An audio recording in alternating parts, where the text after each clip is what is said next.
ne va pas discuter sur le dimanche comme jour travaillé, même si c'est au-devant de l'actu. Il ne s'agissait pas de faire ses courses un dimanche, non, le Super U de Fontoy n'était pas ouvert. Pourtant, son parking fut plein sur tout un dimanche et s'était métamorphosé en paradis du chineur.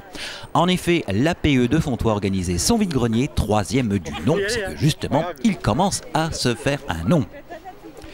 L'ensemble du parking fut donc loué par les 90 exposants qui firent le bonheur de beaucoup de monde à la recherche de bonnes affaires ou collectionneurs. On cherche beaucoup d'objets des années 60-70.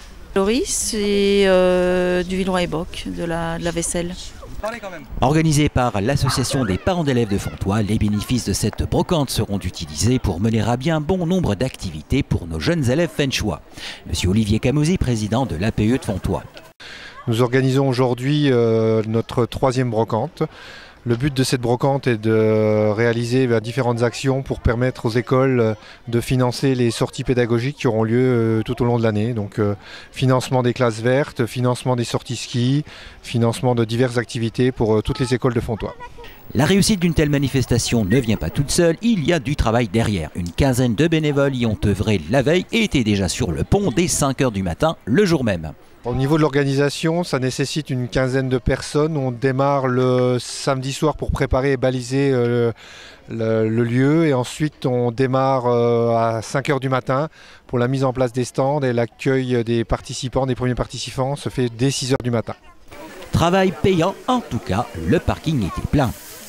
Je le disais en préambule, la brocante de l'APE de Fontoy commence à se faire un nom et au-delà, l'association également dans la vie associative et culturelle de la cité. À ce niveau-là, on commence à être connu.